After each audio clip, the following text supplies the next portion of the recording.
नमस्कार, आप देख रहे हैं एनएमएफ न्यूज। मैं आपके साथ शबनम। डोनाल्ड ट्रंप तमाम देशों को टैरिफ वॉर कर धमका रहे हैं, लेकिन इस बार सीधे चीन को धमकी देते नजर आ रहे हैं।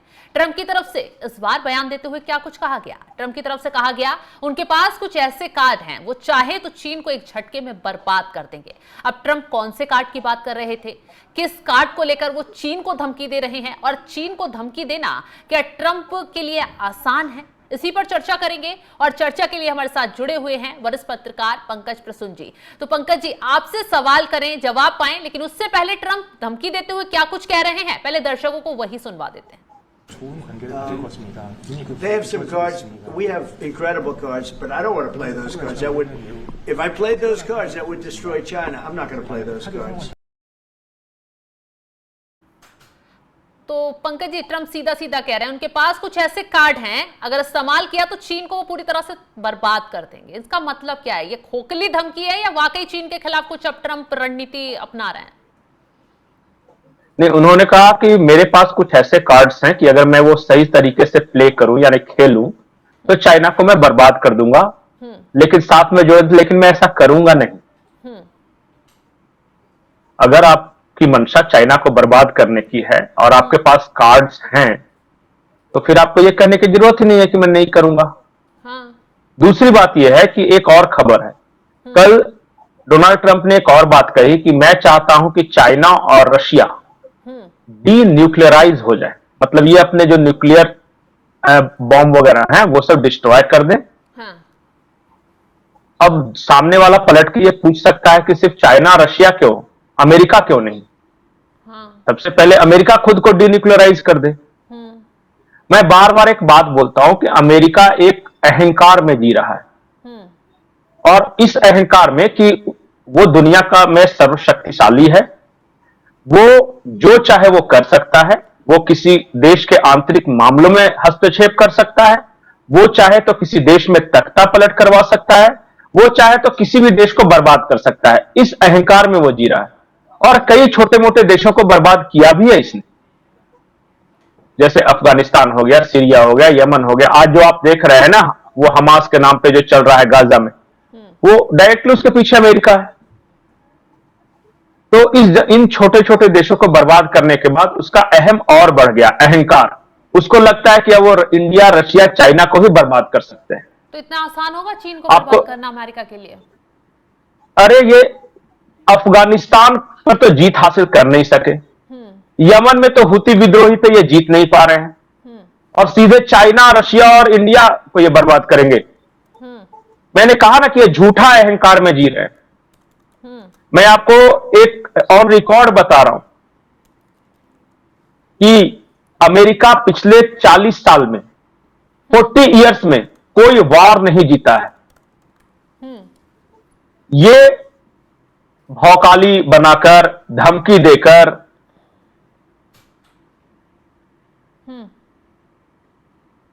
चाइना के साथ नहीं कर पा रहा है, रशिया के साथ नहीं कर पा रहा है, इसलिए ये फ्रस्ट्रेशन में है। आप देखिएगा, इसको अगर कहीं तख्ता पलट करवाना होता है तो उसी देश के लोगों को ये पैसे वैसे खिला के ये करता है। जैसे ताकत कम है क्या अमेरिका की? नहीं, आपने शायद एनएमएफ ने पे ही हम ही लोगों ने डिस्कशन किया था कि अमेरिका के जितने फाइटर प्लेन्स हैं 53% रख रखाव के अभाव के कारण वो कबाड़ बनने वाले हैं। हमने ही ये खबर दिखाया था कि पिछले साल 107 इनके प्लेन्स जहां के तहां गिर गए। जैसे एक भारत में आया था, केरल में गिरा था, तिरुवनंतपुरम में, 38 दिन तक वो पड़ा रहा। वो अमेरिका का फाइटर प्लेन था। अभी जापान में जाके इसी तरह वो वहां लंबलेट है। हुती विद्रोही कंधे पे रखने वाले साधारण रॉकेट लॉन्चर से मार के इसका F-16 गिरा दे रहे हैं। ये हाल है। उसको पता है कि अगर किसी बढ़िया देश से लड़ गया ना ये, तो बर्बाद हो जाएगा। अमेरिका की अब तक की रणनीति क्या है पता है? ये युद्ध क्षेत्र चुनता है दूसरे देशों को, जैसे अफगानिस्तान में जाके बमबारी करेगा ताकि वहां लड़ते रहे, अमेरिकन सुरक्षित रहे। ये इराक में जाके बमबारी करेगा ताकि इराक में ही लड़ाई होती रहे। जिस दिन किसी देश ने अमेरिका में ये लड़ाई छेड़ दी ना, तो अमेरिका बच नहीं सकेगा। उसी दिन समझ में आ जाएगा दुनिया को कि अमेरिका कितना बड़ा सुपर पावर है। और ये कम से कम अरे ईरान से देखिए सरेंडर किया ना, बड़ी बड़ी बातें कह के कि हमने तो एक ऐसा बम गिरा दिया ईरान पे कि उसके सारे न्यूक्लियर ठिकाने या सारा मिसाइल तबाह हो गया, और अंत में बोलता है भाई पीस कर लो। जरा भी जिस देश के पास रीढ़ की हड्डी है, जरा भी जिस देश के पास थोड़ी सी भी सैन्य शक्ति है, स्ट्रक्चर्ड है, उससे अमेरिका जीत ही नहीं सकता। वियतनाम में क्या हुआ था? वियतनाम, चाइना तो अरे चाइना तो बहुत बड़ा देश है, बहुत बड़ा देश है, चाइना को ये कभी नहीं कर सकेगा बर्बाद।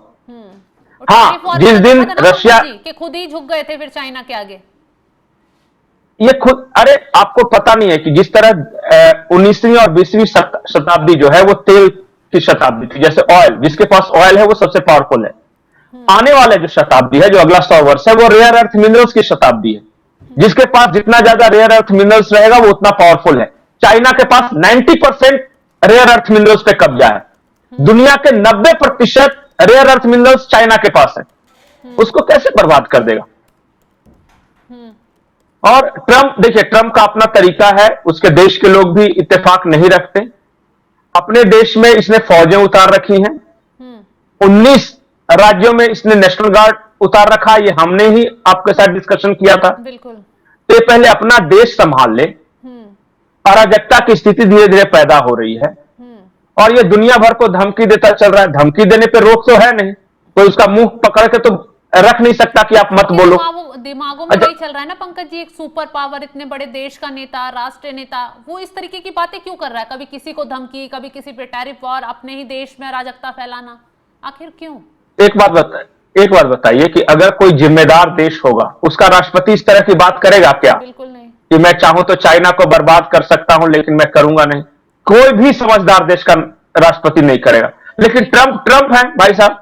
दुनिया बस इस बात का इंतजार कर रही है कि 3 साढ़े 3 साल किसी तरह और गुजर जाए, दुनिया को इस पगले से छुटकारा मिले। सांस रोक के पूरी दुनिया इसी बात का इंतजार करे कि चलो भाई अमेरिका के साथ हम क्यों रिश्ते खराब करें अपना। ट्रंप ही आया है ना, ट्रंप के बाद कोई दूसरा आ जाएगा, पहले ये किसी तरह गुजर जाए। कुछ नहीं होगा तो 3 साल हम चुपचाप रहेंगे। इसी चक्कर में कोई कुछ बोल नहीं रहा है और ये पागल आए बाएं चकराए कुछ भी बकता जा रहा है कि इसको बर्बाद करूंगा, तेरे पे टैरिफ लगा दूंगा, तेरे पे टैरिफ लगा दूंगा, सब पे टैरिफ लगा दूंगा। ऐसी बातें करता है क्या कोई जिम्मेदार देश का राष्ट्रपति? बिल्कुल नहीं। तो जिस अब वक्त ये आ गया, क्या कीजिएगा? चीन को बर्बाद करने की, उस वक्त उनके बगल में कोरिया के राष्ट्रपति बैठे हुए थे ना, दक्षिण कोरिया के, तो शायद उन्हें दिखाने के लिए। अरे नहीं, दक्षिण कोरिया के राष्ट्रपति को खुद अनकंफर्टेबल कर दिया। उसने क्या बोला पता है? दक्षिण कोरिया के राष्ट्रपति को बैठा के ये बोला कि देखो, नॉर्थ कोरिया तो तुमको बर्बाद कर देता अगर अमेरिका तुम्हारे पीछे नहीं रहता तो अमेरिका ने तुम्हें इतने सारे हथियार दिए हैं और हमने जाके नॉर्थ कोरिया के किम जोंग उन से बात किया। तुम्हारे यहां एक ओलंपिक होने वाला था, ऐसे बात कर रहा है अमेरिका के राष्ट्रपति किसी दूसरे देश के राष्ट्रपति से। वो कह रहे हैं कि तुम्हारे यहां ओलंपिक होने वाला था, नॉर्थ कोरिया ने धमकी दी थी, कोई तुम्हारे यहां एक भी दर्शक नहीं आ रहे थे, टिकट नहीं खरीद रहे थे, फिर तुमने मुझसे रिक्वेस्ट किया, मैंने किम जोंग उन से बात की तो किम जोंग उन ने कहा कि वो भी पार्टिसिपेट करना चाहता है, तब तुम टिकट बेच सके। मतलब बैठा के जलील कर रहे थे एक तरह से। जेलेंस्की को जलील किया, साउथ कोरिया के प्रेसिडेंट को जलील किया। मतलब क्या आदमी है यार ये। अफ्रीका के अब क्या करेंगे इतने बड़े। हाँ, अफ्रीका के नेता ने तो साफ कह दिया। अफ्रीका के नेता को ये कुछ उटपटांग बोल रहा था, तो उन्होंने कहा कि आपको देने के लिए मेरे पास वो बोइंग नहीं है। उससे पहले कतर ने दिया था ना एक महंगा प्लेन इनको चढ़ने के लिए, तो उन्होंने कहा कि मेरे पास देने के लिए नहीं है। अब ये हाल है। राष्ट्रपति भवन में प्रेस के सामने बहस हो जा रही है जेलेंस्की ट्रंप में। ऐसा होता था क्या पहले? बिल्कुल नहीं देखा है। इसलिए मैं कहता हूं कि ये पागल आदमी है, सनकी है ये। मैं बार बार बोलता हूं कि ये सनकी है। अब ठीक है, अमेरिका जैसे मजबूत बड़ा देश जो है उसके तख्त पर एक सनकी बैठ गया है, लेकिन अच्छी बात यह है कि 2 ही टर्म वहां कोई भी रह सकता है। पहला टर्म गुजार चुका, दूसरा टर्म इसका चल रहा है और दूसरे टर्म में भी 1.5 साल गुजर गए। तो बस 3 साढ़े 3 साल किस तरह ये कार्ड की बात कर रहे हैं पंकज जी, कौन सा कार्ड? क्या वो व्यापार की बात कर रहे हैं? क्योंकि चीन और अमेरिका में व्यापार भी अच्छे खासे लेवल पर होता है। अरे कुछ नहीं, इसने अपने पर्सनल लोगों को बताया है कि चीन के पास रेयर अर्थ मिनरल्स है, मैं रेयर अर्थ मिनरल्स पे 150% टैरिफ लाद दूंगा। तो चाइना बर्बाद हो जाएगा। अरे यार तुम एक बार करके तो देखो। चाइना ने भी तो पलटवार करने के लिए कुछ करेगा ना, चाइना थोड़ी चुप बैठा रहेगा। ये करेगा ही नहीं। ये करेगा ही नहीं। ये आदमी इतना झूठा, इतना फ्रॉड है कि इसने इजराइल को क्या कहा पता है? कि तुम गाजा को मार के सफाया कर दो और मैं सारा वहां से कूड़ा करकट हटाऊंगा जितने डेबरीज हैं, और मैं वहां पे ट्रम्प टावर बनवाऊंगा बहुत सारा, और that will be Riviera of the east. वो मतलब स्वर्गलोक होगा ईस्ट का, और वहां से हम खूब व्यापार करेंगे। इसके चक्कर में इजराइल बमबारी कर दी है। ये बाद में इजराइल को बोला कि इजराइल जो है ना ह्यूमन राइट्स का वायोलेशन कर रहा है, मैं देख रहा हूं बहुत दिन से। इस तरह का ये पागल है। मैं बार बार बोलता हूं कि एक सनकी आदमी बैठ गया है अमेरिका के तख्त पे, हमें इंतजार करना होगा इसके जाने का। 3 साल तक चुपचाप रहिए, देखिए बाद में सब अपने आप ठीक हो जाएगा। और कड़वा बोलने की जरूरत भी नहीं है। तो कड़वा बोलने पे अमेरिकी नागरिकों को दुख होगा, क्या करेगा? अब तो बैठ गया, अब आ गया कोई तो क्या कर सकता है? मान लिया कि एक इससे भी ज्यादा पागल आ जाता है, एकदम खत्म, तो फिर कोई क्या कर लेता है? गुजारना तो है ना ये वक्त। तो वही दुनिया गुजार रही है, किस तरह 3 साल और बीत जाए यार, ये किसी तरह जाए यहाँ पे। अमेरिका फर्स्ट बनाना है ना उन्हें, उनकी रणनीति है ना कि अमेरिकी फर्स्ट अपनी अर्थव्यवस्था। अच्छा, अमेरिकी फर्स्ट बनाने वाले सबसे महत्वपूर्ण लोग कौन थे जिन्होंने सबसे पहले कॉन्सेप्ट दिया था? एक विवेक रंगास्वामी थे, विवेक थे, शायद रंगास्वामी उनका क्या था, वो थे, और एक एलन मस्क थे। इन दोनों ने मिलकर किया था ना। ये दोनों तो आज दुश्मन होकर अलग हो गए, उन्हीं के साथ गद्दारी कर दी। तो आप एक अब बताइए ना कि अमेरिका का दोस्त तो दुश्मन तो दुश्मन है, लेकिन ये कहावत नहीं है। ये हेनरी किसिंजर ने खुद कहा था कि अमेरिका का दोस्त होना डेंजरस है। नहीं, उल्टा, अमेरिका का दुश्मन होना डेंजरस है, लेकिन अमेरिका का दोस्त होना जानलेवा है। उससे ज्यादा घातक है। To be enemy of America is dangerous, but to be friend of America is fatal. ये हेनरी किसिंजर का फेमस कोट है, समझिए। अभी पाकिस्तान जो है ना, उसने दोस्ती कर रखी है ना। देखिए 5 साल बाद मैं भी यहीं रहेंगे, आप भी यहीं रहेंगे, चर्चा भी करेंगे।